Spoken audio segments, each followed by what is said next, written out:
Sejam todos muito bem-vindos a mais uma reunião da nossa oficina de Evangelho, tá bom? Quem está vindo pela primeira vez, a gente reforça que a reunião é participativa. Essa reunião, hoje nós iremos abordar um pouco mais sobre a questão de como compreender o processo de aprendizado do texto bíblico, tá? Nós vamos ter um enfoque hoje sobre essa questão do qual que era o contexto cultural da época, qual que é a importância da gente saber contexto histórico, contexto geográfico. Nós vamos adentrar um pouco mais neste assunto hoje, tá bom? Vamos fazer a nossa prece para iniciar.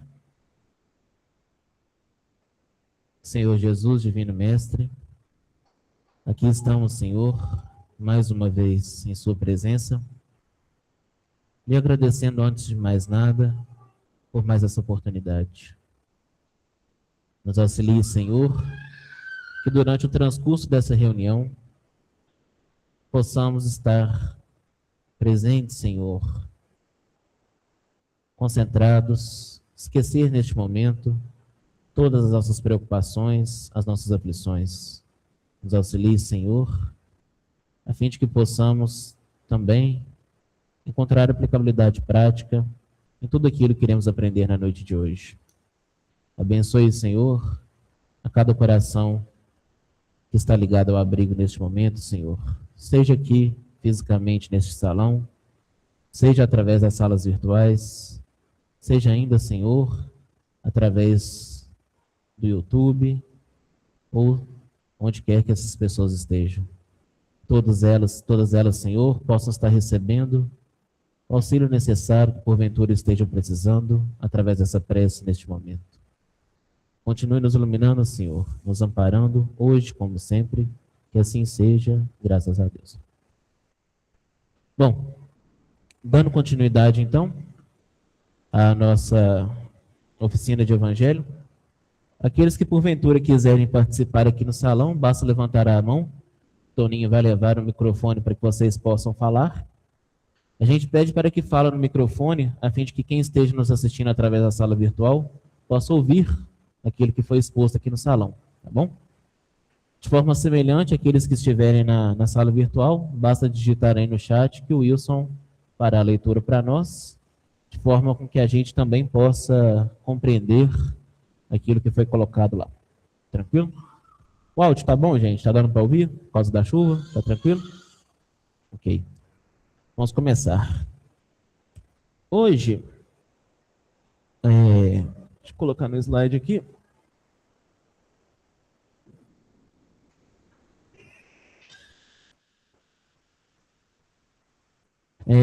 Nós vamos trabalhar inicialmente com esse processo da contextualização cultural, tá?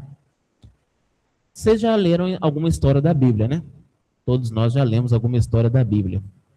Só que quando a gente lê a história da Bíblia, a gente tem que fazer algumas reflexões antes de nós começarmos a querer compreender aquele texto, tá bom? Um exemplo, nós vamos trabalhar aqui hoje na oficina, não os pormenores, mas só para a gente ter um subsídio para que a gente possa realmente entender o que será exposto hoje. Nós vamos trazer a parábola do bom samaritano, vocês a conhecem, né? Está lá no Evangelho de Lucas, no capítulo 10. Tá? Todo mundo que já leu essa história conhece o final, não é isso? Como é que era? Aquele homem que estava caído ali, nem o levita, os religiosos não o ajudaram, e vem um samaritano e ajudou então aquele homem. A gente conhece o final dessa história. Só que essa história, às vezes, na panorâmica que nós temos, na visão que nós temos, a gente não consegue enxergar quão grande essa história é, quão impactante foi para aquelas pessoas que ouviram essa história compreenderem aquilo, tá? Isso causou um impacto muito grande nessas pessoas. E nós vamos entender por que aconteceu isso, tá? Quando a gente se depara com o texto bíblico, Toninho deu uma pincelada na semana passada. Quando a gente se depara com o texto bíblico, é importante a gente ter em mente o seguinte: esse texto não foi escrito nos dias atuais, tá? É um texto que foi escrito há muitos anos, tá bom? A primeira pessoa que a gente tem contato que escreveu esses textos bíblicos é Moisés, tá? Moisés, ele escreve aí parte do Pentateuco, as 5 primeiras obras do Antigo Testamento. Por que ele escreveu em parte? Porque já é um consenso entre os estudiosos que Moisés não daria conta, não escreveu tudo isso sozinho, por causa de algumas expressões que a gente encontra no texto bíblico, por exemplo. Se a gente pegar o Antigo Testamento, é muito comum nós vermos a expressão até os dias de hoje, até hoje. E quais dias de hoje? Parece que alguém estava falando de algo que aconteceu no passado e ainda prevalecia nos dias atuais, tá? O outro ponto forte que nós temos que Moisés não escreveu todos esses textos é o fato de que, se a gente pega o finalzinho do livro de Deuteronômio, conta lá a história do velório e o enterro de Moisés, né? Seria um pouco difícil para ele escrever a história do próprio velório, né? Porque para a gente participar do nosso velório, a gente precisa estar desencarnado. A gente precisa ter partido dessa para uma melhor. Então, como é que ele escreveria esse próprio relato? Tá? E esses textos, quando a gente pega esses textos para a gente compreender, são textos muito antigos, muito antigos. A gente precisa ter um olhar mais crítico sobre isso. A gente precisa ter uma melhor compreensão acerca do que está sendo abordado ali. A gente, às vezes, pode se perguntar assim, mas por que eu vou querer saber da cultura lá do Antigo Testamento para poder compreender o Evangelho? O Evangelho é Novo Testamento. Quando a gente pega aqui na Bíblia, os Evangelhos estão lá, no Novo Testamento. Por que eu vou querer saber daquilo que aconteceu no Antigo Testamento? É muito simples, tá? Reforçando, essa divisão não acontece de forma natural. É uma divisão que é organizada para ser assim, entre Antigo e Novo Testamento, tá? Por quê? Com a vinda de Jesus para cá, não foi automaticamente assim, dividiu-se as escrituras naquele momento. Não. As escrituras foram divididas posteriormente. Para a gente compreender o Novo Testamento, a gente também tem que compreender os aspectos do Antigo Testamento, tá? Porque, vamos supor que vocês desejam aprender hebraico. Vocês vão entrar na turma avançada de hebraico? Vocês vão começar pelo começo, né? Vocês querem aprender matemática. Não adianta vocês começarem a querer trabalhar integral e derivada de cara, sem saber resolver uma operação aritmética simples, né? Não adianta. Com o estudo da Bíblia, também a gente pode fazer essa linha de raciocínio. Nós não conseguimos compreender com exatidão o Novo Testamento sem os aspectos do Antigo Testamento, porque eles estão interligados o tempo todo. A cultura que Jesus vivia era a cultura do Antigo Testamento, tá bom? Não foi algo que mudou surpreendentemente somente com a vinda de Jesus. Ele vivia naquele cenário judaico daqueles dias. Tranquilo?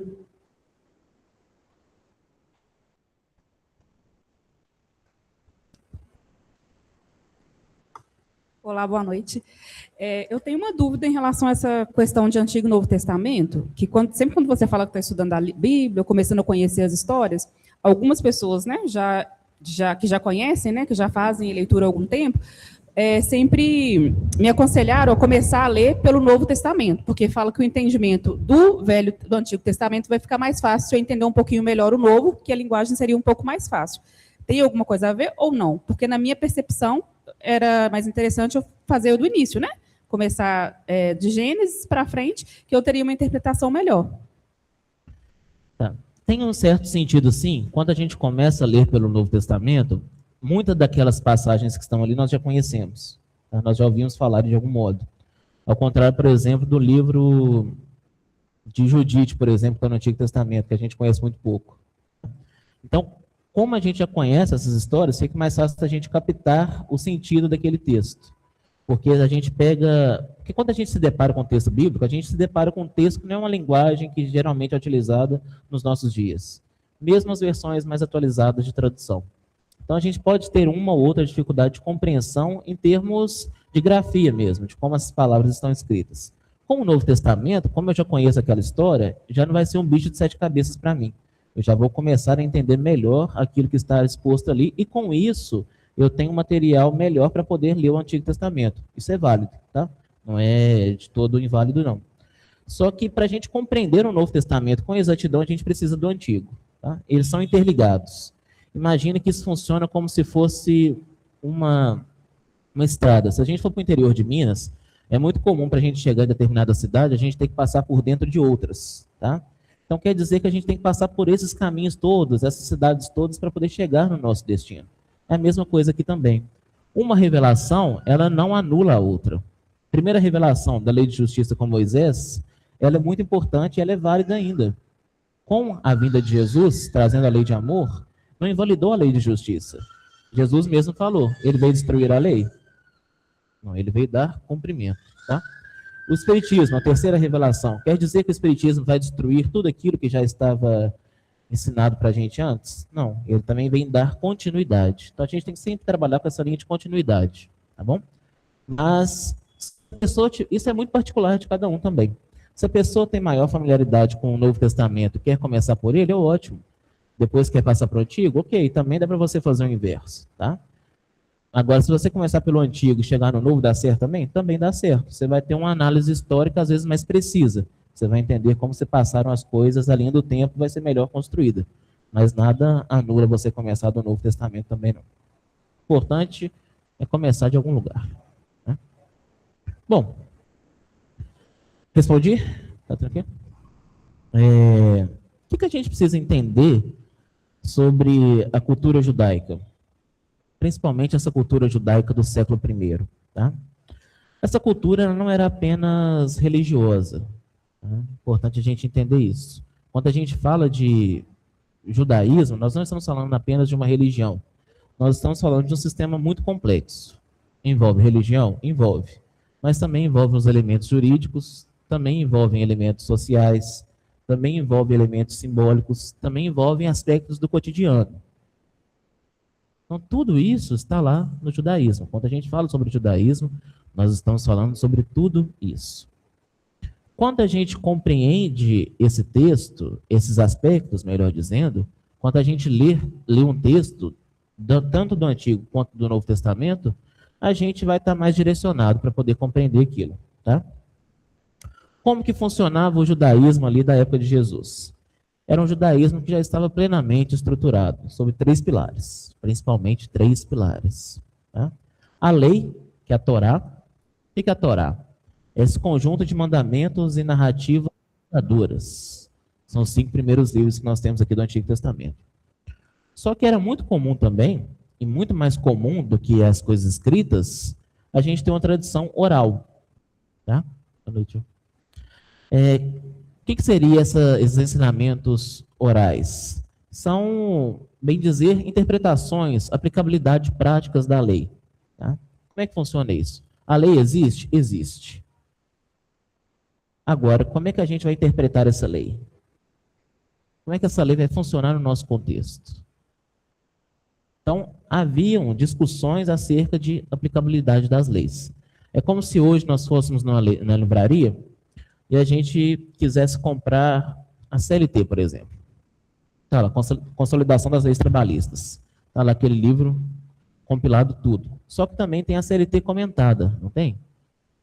Que a editora comenta sobre os artigos, tudo, as jurisprudências que estão ali. Então, é algo parecido com isso. É uma metáfora é uma analogia meio pobre, mas dá para a gente compreender. É como se fossem comentários acerca da lei que já estava escrita. Isso tem um nome. Tá? Os judeus chamam isso de Mishnah. Quando a gente pega o Talmud, nós vamos falar melhor sobre ele depois, Talmud justamente esse compêndio sobre a Mishnah, que são esses comentários da lei judaica, e a Guemará, que são as discussões rabínicas antigas, envolvendo essas tradições, essas leis religiosas. Tá bom? E além disso, da Torá, da tradição oral, a gente tinha também instituições já muito bem sedimentadas. Nós tínhamos o templo em Jerusalém, tá? Nós tínhamos as sinagogas espalhadas pelas cidades. O templo em Jerusalém aqui já é o segundo templo, né?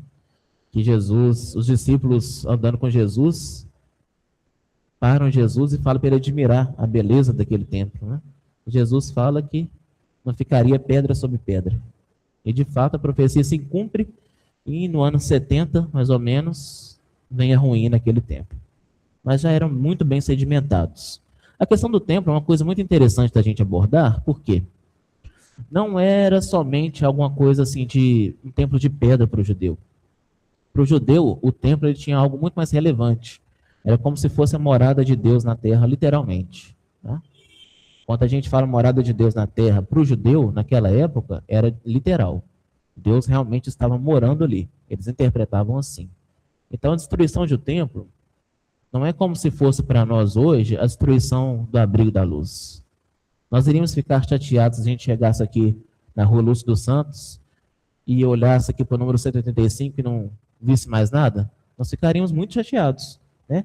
Mas a gente se reorganizaria, a gente encontraria em outros lugares, a gente faria reuniões online, nós daríamos seguimento às coisas até reconstruir tudo. Agora, para o judeu, era uma perda de identidade. Para eles, era como se Deus tivesse abandonado aquele povo, porque eles não tinham mais a referência do templo aqui na terra. Tá? Então, para eles, isso aí era muito mais impactante do que para nós hoje. E vocês já viram, por exemplo, no Novo Testamento, certos nomes que vocês precisam também entender o que significa para melhor compreensão. Por exemplo, o que significa quando a gente vê lá falando sobre um fariseu, sobre um saduceu, sobre os essênios, zelotes.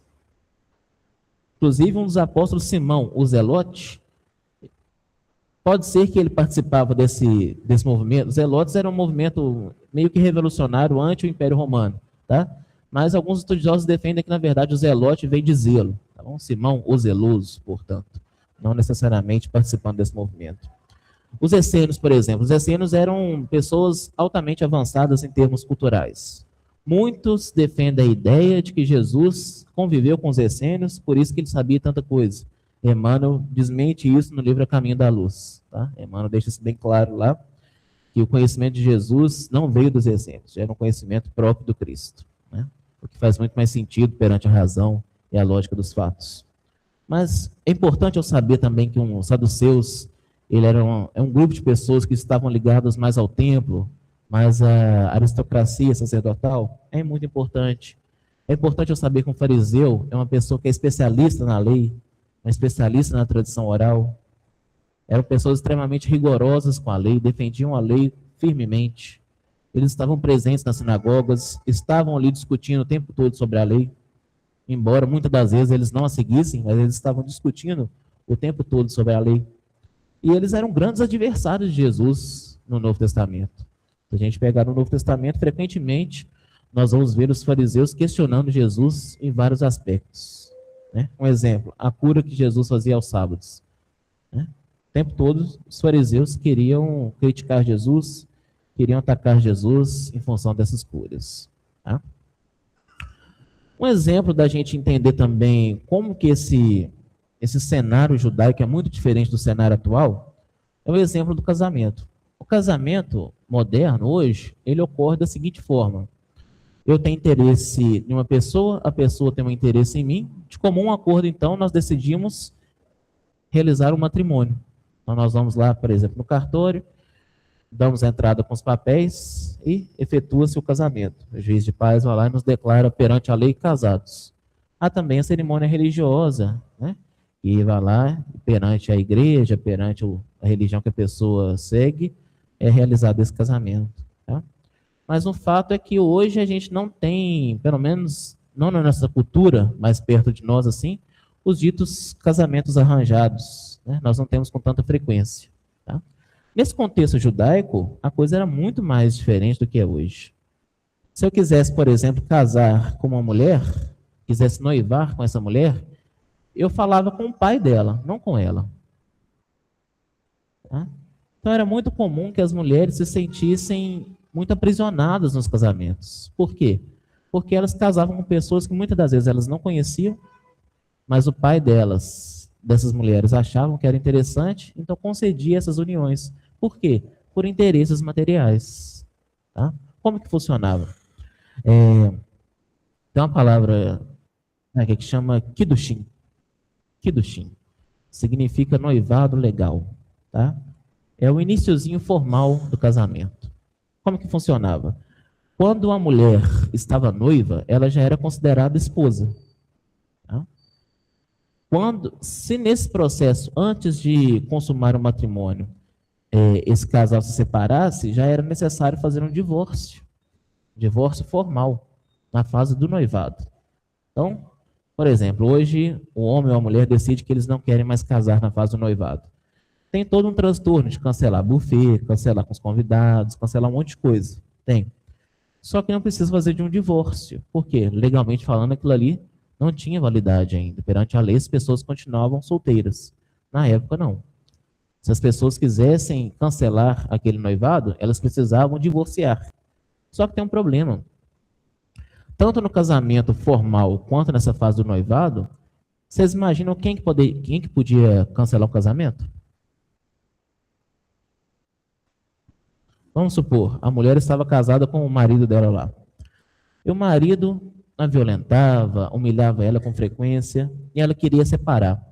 Sabe para quem que ela pediu o divórcio? Para o próprio marido. O marido tinha que autorizar ela a divorciar. Se não fosse do interesse dele, esse divórcio não acontecia. Tá? Então era muito comum isso na época também. Tá? Então a mulher resolve separar. Ok, chega para o marido, que é o carrasco dela, e pede a separação. Então muitas sequer chegavam a tocar nesse assunto, porque poderia piorar a situação. Não, ela quer separar de mim? Ela vai sofrer 10 vezes mais agora. Então, por medo, elas preferiam nem abordar essa questão do divórcio com os próprios maridos. Percebem que a cultura é muito diferente de hoje? Só que, após o Kiddushin, após esse noivado, o casal eles não passavam a viver junto de imediato. Tá? O que acontecia? O noivo retornava à casa do pai, iniciava então a preparação de uma nova moradia. Construía-se a casa deles, construía o local para eles morarem. Isso podia levar meses, podia levar anos. Tá? Só que tem um paralelo interessante, quando a gente pega em João 14,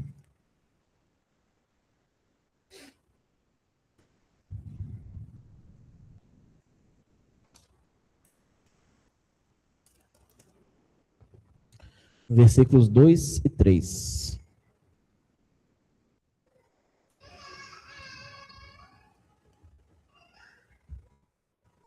É a temporada que a Jussara trabalhou no EMED, inclusive, recentemente. Ó.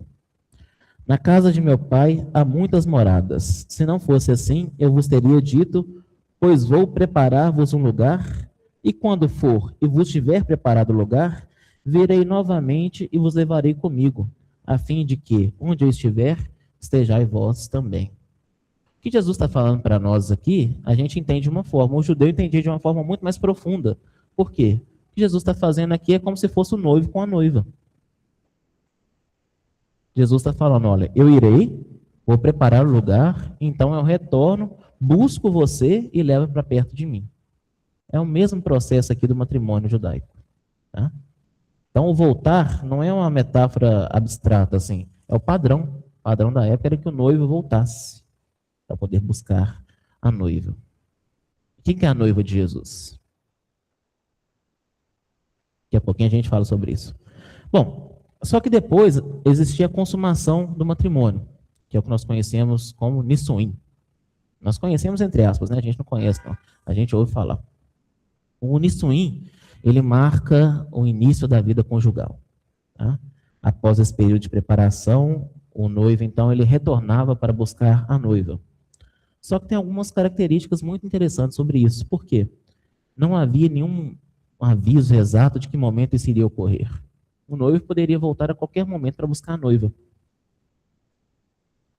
E agora vejam se vocês vão lembrar de alguma parábola do Evangelho. Essa volta do noivo geralmente ocorria à noite. Oi? A parábola das 10 virgens. Essa volta geralmente ocorria à noite. Envolvia-se uma festa, existia uma procissão. A única exigência central era o quê? Que a noiva estivesse pronta. Tá? Vamos lá em Mateus, na parábola das 10 virgens. Mateus 25.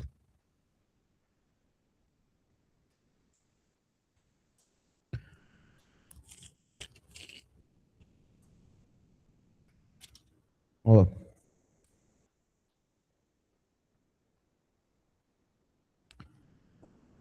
lá no versículo 1, tá? Começa no 1 até o 13. Então o reino do céu será semelhante a 10 virgens que, tomando suas lâmpadas, saíram ao encontro do noivo. 5 eram insensatas e 5 prudentes. As insensatas, ao pegarem as lâmpadas, não levaram azeite consigo, enquanto as prudentes levaram vasos de azeite com suas lâmpadas.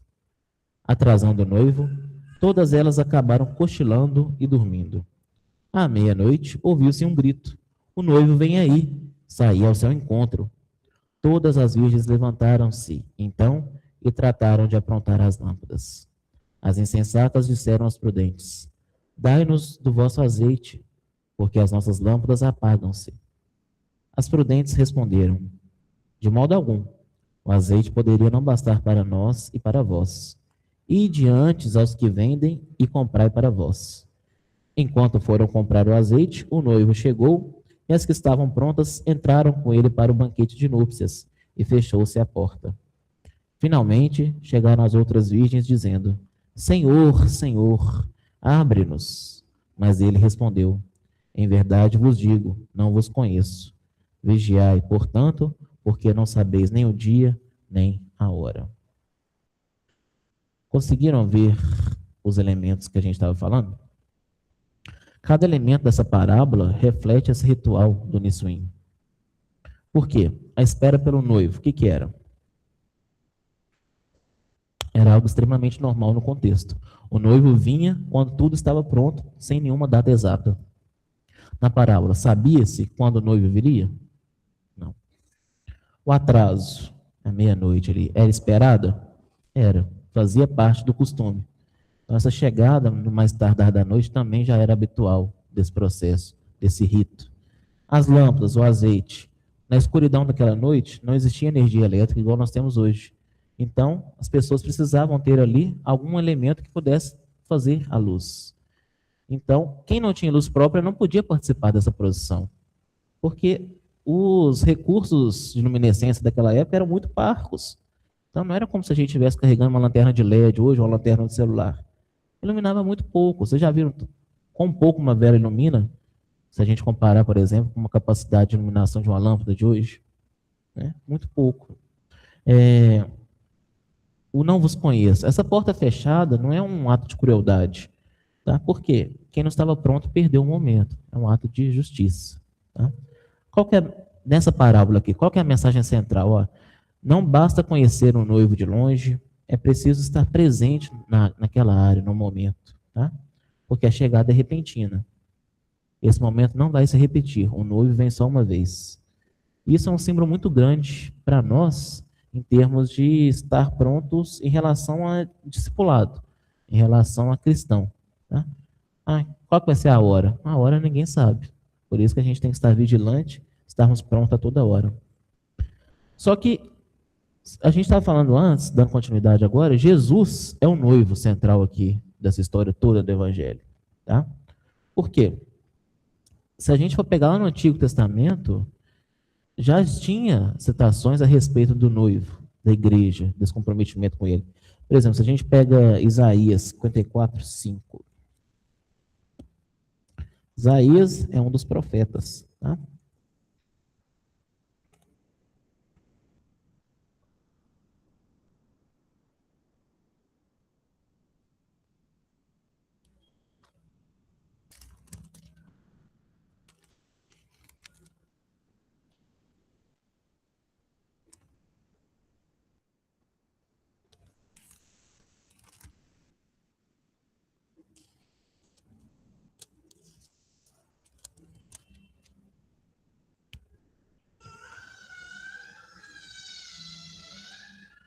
Ó, Isaías, no capítulo de número 54, no versículo 5.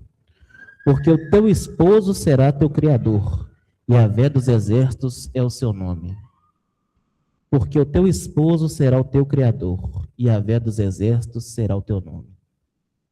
Então já havia essa associação de que Yahvé era o esposo. Esposo de quem? Da noiva. Quem que é a noiva? Como nós? Sim. Oi? Aquele que tem um contato com Jesus, para esperar por ele. Ó. Vamos lá. Você repete o microfone, por favor, só para o pessoal da sala ouvir. Boa noite. Eu penso assim que para esperar, de alguma forma, eu sei que vai vir, né? Tem o contato de vai vir. Eu tenho que estar conectado. Porque senão eu perco, eu vou me perder no tempo, se eu não fazer essa conexão. Isso. Eu não sei se é bem assim, porque sobre os 10, elas, das 10 noivas aqui, as virgens, tinha que estar conectado, de alguma forma. Sempre em constante conexão, porque sabia que ia vir, mas não sabia totalmente o momento certo. Se eu não sei, eu tenho que estar conectado, preparado, porque quando chegar eu não for ser pego de surpresa. Ou então nem vou participar da surpresa, que é Jesus, né? Entendi. Não sei se é mesmo. Na minha cabeça foi preciso. Não, ótimo, ótima interpretação, ótima leitura. Só um fato a gente precisa ressaltar, lá na parábola das 10 virgens, o noivo não casaria-se com as 10, tá? O noivo casaria-se só com um. As outras eram amigas da noiva, tá? Então elas estavam esperando ali porque era comum. As amigas esperavam também, tá? Em questão da ser a parábola chamada as 10 virgens, é porque as outras ainda eram idades mais novas do que a da própria noiva também. Mas essa questão da conexão que você trouxe é uma coisa muito interessante. A gente estar conectado com Jesus não necessariamente quer dizer que nós sejamos a noiva dele. Por quê? Quando a gente fala em noivado, a gente está falando em algo mais profundo, que exige comprometimento. Esse é o nosso grande problema. A gente conhece Jesus, a gente se conecta com Jesus, mas nos falta muito comprometimento. Nós já sabemos o que fazer, como fazer, mas nem sempre a gente se dispõe a fazer isso que é necessário. Então pode ser que a gente ache que esteja no noivado, e na verdade a gente não esteja no noivado. Porque o nosso coração, onde está o nosso coração, aí estará o nosso tesouro, é isso? E aí simplesmente meu coração está voltado para as coisas da matéria, né? Será que realmente eu estou num noivado com Jesus? Então essas questões a gente tem que refletir sempre, tá? Alguma dúvida sobre essa parte? Para a gente poder avançar? Esse relógio daqui ele sempre passa mais rápido do que o lá de casa, né? Lá de casa a gente prepara o material, parece que passa mais devagar. Bom, uma outra coisa que é interessante a gente falar desses aspectos também. Existisse na época uma questão muito forte envolvendo a pureza de ritual, tá? Isso era tão importante que movia praticamente toda a vida social do judeu, a questão da pureza, tá? Então, se uma pessoa era considerada impura, ela tinha que passar por uma série de rituais para ela poder se purificar. Quando a gente fala aqui numa pessoa, por exemplo, que tinha na época o que se conhecia como lepra, quando a gente fala do leproso da época, a gente está falando de uma pessoa que era muito mal vista pela sociedade. Por quê? Ela estava cheia de impurezas, então ela precisava se purificar. Só que como que ela iria se purificar se o corpo dela estava naquele estado? Então, para o judeu, era algo extremamente impuro. Tá? Só que a gente vai lá em Marcos e a gente vê que Jesus toca um leproso e cura ele. Estende a mão e cura todas as feridas dele. Jesus toca num leproso. Tocar no leproso era algo extremamente, muito mal visto também. Jesus, além de tocar, cura. Purifica esse leproso. Olha como que ele era muito mais forte do que acima de qualquer ritual de purificação. Porque nenhum ritual de purificação conseguia curar um leproso. Jesus consegue. Estava muito acima desses rituais, tá? Então, ele estava rompendo com essa barreira religiosa e social da época.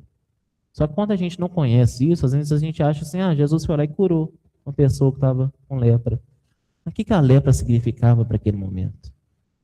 Como que as pessoas que eram portadoras disso eram vistas pela sociedade? Tá? Então a gente tem que entrar no texto. A questão do sábado. Jesus curava no sábado, o pessoal achava ruim. Por quê? O que significa o Shabat? Qual que é a relevância do Shabat para aquele povo? Uma relevância imensa. Os judeus levam muito a sério isso, essa questão do Shabat. É o dia que você para e reestrutura, faz a sua reconexão com Deus. Então, nesse dia não podia haver trabalho. Era um dia inteiramente voltado para o Senhor. E Jesus curava nesses dias. E isso, então, atormentava todo aquele povo. Né? Mas por que atormentava? Então, a gente precisa entender que existia o Shabat. Na nossa cultura hoje, a gente não tem esse hábito de guardar o sábado. A gente não tem mais o hábito de guardar um dia exclusivo para as coisas de Deus. Né? Imagina só se nossa sociedade hoje resolvesse guardar o domingo. O Brasil inteiro guardasse o domingo. Aí você levantava cedo na sua casa, ia até a padaria para comprar seu pão. A padaria estava fechada. Por quê? Tem que guardar o domingo. Né? Você não...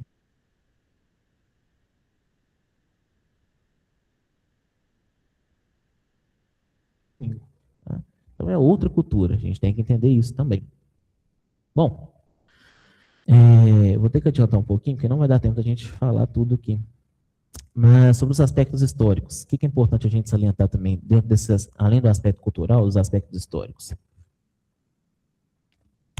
A história política da época, o contexto social, a gente não pode simplesmente deixá-los de lado para a gente poder ler um texto bíblico. Tá? O que é importante a gente sempre ter em mente? Na época de Jesus, os judeus estavam sendo dominados pelo Império Romano.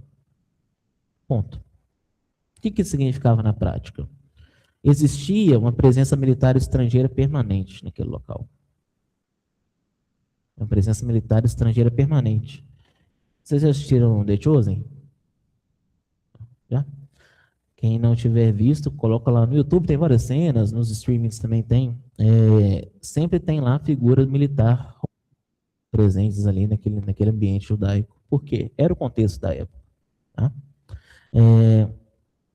Por isso que as pessoas que cobravam impostos eram extremamente mal vistas. Se a gente pegar Zaqueu, por exemplo, Zaqueu era considerado um traidor muito grande. Por quê? Ele pegava o dinheiro do povo judeu e passava para o Império Romano. Então era como se ele estivesse roubando o dinheiro do judeu e enriquecendo o império, fortalecendo o império que justamente estava escravizando o povo hebreu. Por isso que eles não gostavam dos cobradores de impostos. Tá? Se eu não entendo isso, eu fico imaginando que Zaqueu é um funcionário da Receita Federal e as pessoas todas são negadoras de impostos e quer matar o cara porque quer sonegar imposto. Mas não é assim que funcionava. Tá? Tinha uma questão de dominação cultural ali. Então, o povo romano dominava o povo judeu e a gente tinha um judeu cobrando imposto do próprio povo para poder fortalecer o império que escravizava os próprios conterrâneos, os próprios judeus. Tá? Se eu não entendo isso, algumas coisas podem... O microfone. Sobre quem? Aí eu fico pensando assim, ainda era atribuído, posso estar enganada, por favor me corrija, era atribuída ainda a esses cobradores que eles podiam cobrar além do que dava para César, o que era devido para César, mas que eles podiam, com o direito sobre a lei de cobrar quantas vezes podia fazer, sem ser levado a autoridade alguma. E eles tinham esses poderes em mãos.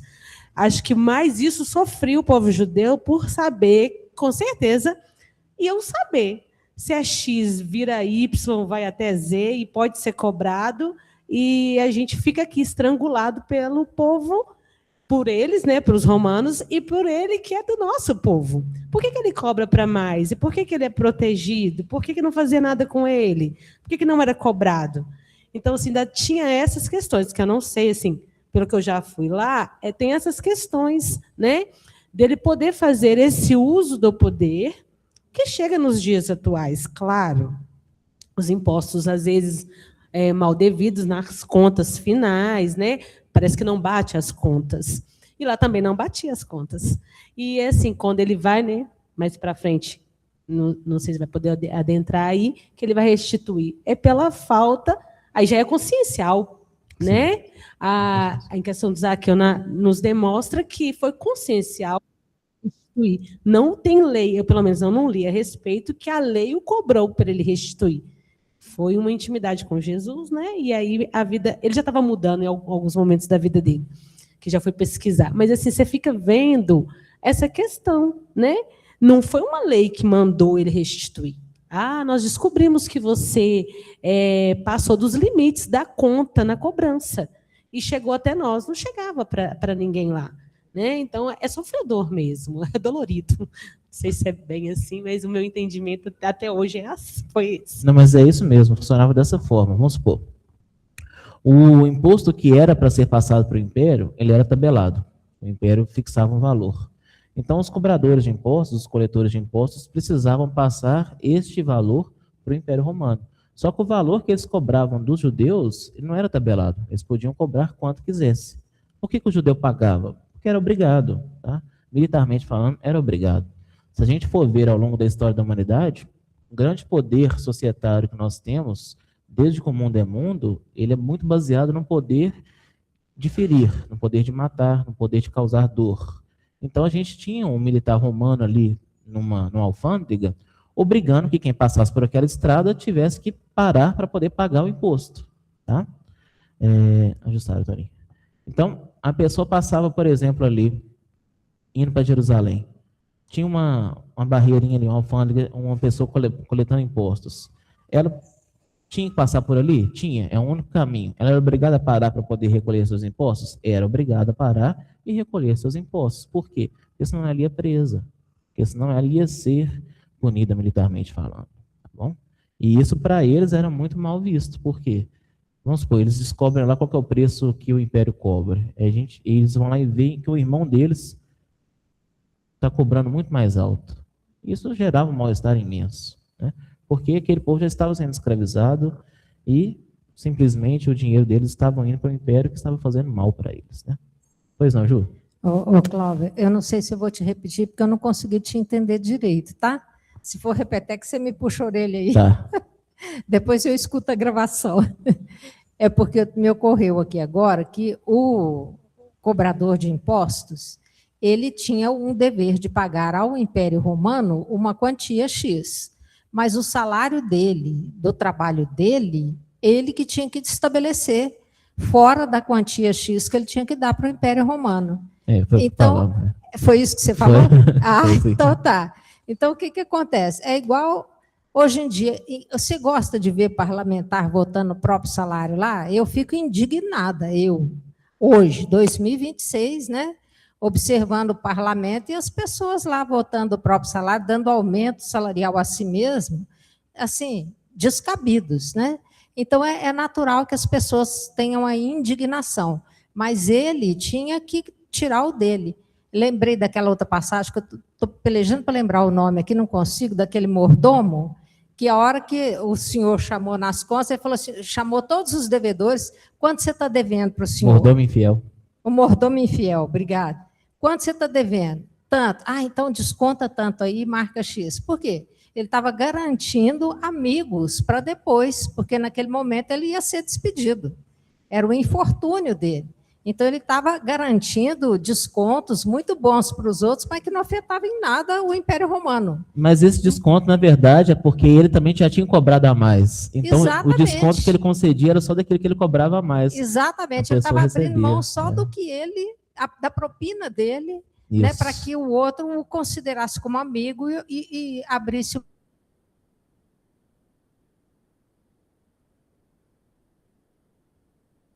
de tirar o sustento dele, ele ia trabalhar de graça.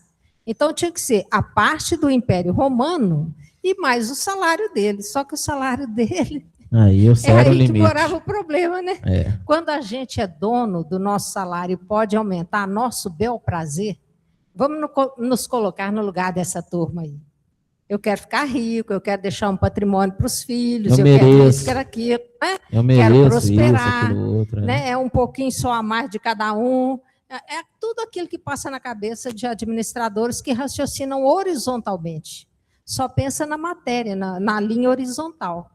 Né? Esse é o equívoco dos administradores de forma geral. O raciocínio é horizontal, único e exclusivamente. Né? Quando começa a raciocinar no vertical, aí você começa a reduzir as posses e ampliar os benefícios, a auxiliar as outras criaturas com os recursos que chegam até a gente. Não só recurso financeiro, recurso de todo tipo, recurso intelectual, né, recurso, né, de todo conhecimento, de tudo que for possível para auxiliar a outra criatura. Né? Perfeito. Obrigado, viu, Cláudio? Obrigado, Ju.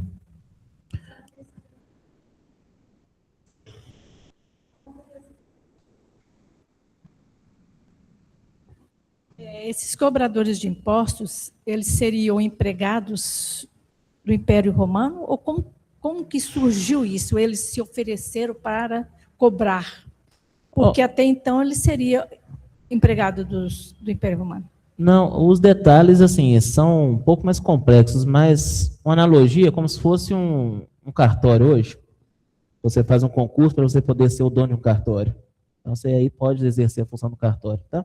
Mas eles não eram empregados, eles tinham o direito de exercer aquela função que eles ocupavam, tá bom? Nosso tempo já é chegado, né? A gente tinha mais algumas coisas para poder falar. Deixa eu ver se eu não esqueci nada de tão relevante assim, né? Mas fico para casa, então, porque a gente ia falar aqui, mas não vai dar tempo. Mas peguem a parábola do bom samaritano, ela está lá no Evangelho de Lucas, pegar a referência aqui certinha, e leiam ela e procurem entender o que significa cada figura que mostra naquela parábola. Tá? Deixa eu pegar a referência aqui. Lucas 10, 30. Tá? Procurem entender onde ficava Jerusalém. Algumas dicas para vocês. A que altura ficava Jerusalém em relação ao nível do mar? Em que altura ficava Jericó em relação ao nível do mar? Tá? O que era salteadores naquela época? Tá? Qual que era a função ali de um fariseu, de um levita, de um samaritano? Por que existia essa inimizade entre os judeus e os samaritanos, sendo que eles eram o mesmo povo, assim, mas com a morte de Salomão dividiu-se em duas tribos? Por que os judeus não gostavam tanto assim dos samaritanos em função daquela questão de assimilação cultural com outros povos, dessa questão de sincretismo religioso, essa mistura, essa miscelânea? Procurem entender isso. Façam perguntas para o texto. O texto é um texto vivo. Tá? O texto bíblico é um texto vivo. Então você precisa dialogar com o texto. Quem que foi o autor? O que o autor pensava? Qual era o intuito de escrever isso? Escreveu isso por mera liberdade ou ele escreveu isso para poder transmitir esse ensinamento para o futuro? Foi uma recomendação que ele ouviu de Deus no próprio texto falando para poder deixar escrito tal coisa? Façam perguntas para esse texto, tá? Isso é muito importante. Só para a gente encerrar, a gente nunca... Se a gente for pegar só o Novo Testamento, aqueles ensinamentos ali, gente, tem mais de 2.000 anos. Mais de 2.000 anos. Não creio que a gente consiga simplesmente interpretar alguma coisa nova que ninguém nunca pensou do nada. Tá? Esses textos são trabalhados há muito tempo. Então, nós não somos nenhum ser fora do normal, assim que a gente vai ter uma visão extraordinária que só a gente tem sobre aquele texto. Tá? Outras pessoas já fizeram comentários sobre esse texto, outras pessoas já se debruçaram sobre esse texto e estudaram, outras pessoas levaram muito mais a sério do que nós levamos o estudo do texto bíblico. Tá? Então, consultem também outras formas de interpretação dos textos bíblicos. Nós temos muitos autores bons naquilo que eles fazem, que trazem um material muito rico para a nossa compreensão. Na doutrina espírita, a gente tem o Emmanuel, que interpreta muita parte do Novo Testamento, e algumas partes do Antigo. Tá? Então, se a gente pega a coleção Fonte Viva, eles fizeram um compêndio que chama o Evangelho por Emmanuel, que ele comenta várias passagens dos Evangelhos também. Então, comentários de Emmanuel sobre o Evangelho de Mateus, sobre o Evangelho de Marcos, de Lucas. Tá? Além desses livros fora da doutrina espírita, nós também temos, por exemplo, que o Anderson Coelho citou para nós na semana passada, a Sabedoria do Evangelho, de Carlos Torres Pastorino. Tá? Nós temos aí 8 volumes, não é isso? De interpretação do Novo Testamento. Além dele, nós também temos de um nome mais complicado, que se chama Russell Champlin, mais conhecido como Champlin. Tá? Ele tem, do Antigo Testamento são 5 volumes de interpretação, do Novo são 6, tem os dicionários bíblicos e tem as outras obras também sobre ele. Tá? Então procurem. Todos eles a gente acha na internet para poder consultar. Os do Champlin é um pouquinho mais difícil, porque eles são, os PDFs que nós encontramos são PDFs dos livros escaneados. Então são PDFs preto e branco, às vezes dá um trabalhinho para a gente poder ler. Mas é para dar um zoom legal e poder entender o que ele quis falar aí. Tá bom? Vamos fazer a nossa prece para encerrar?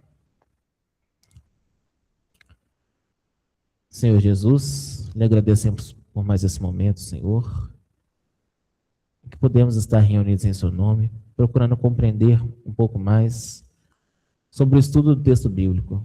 Nos auxilie, Senhor, a fim de que possamos cada vez mais procurar extrair destes textos aquilo que realmente precisamos para o nosso processo de reforma íntima. Nos auxilie, Senhor, a fim de que possamos reconhecer as nossas imperfeições, também reconhecer, Senhor, as nossas qualidades e trabalhar de forma ativa pela corrigenda dos nossos defeitos e também melhoramento de nossas qualidades. Nos auxilie, Senhor, no trato conosco mesmo no dia a dia, possamos ser mais pacientes conosco, mas também, Senhor, que possamos entender a nossa necessidade de consertar tudo aquilo que precisamos consertar interiormente, Senhor. Esteja conosco, nos iluminando nessa tarefa, nesse processo de reforma íntima, hoje e sempre, que assim seja. E daqui 9 minutinhos, nós temos EMED.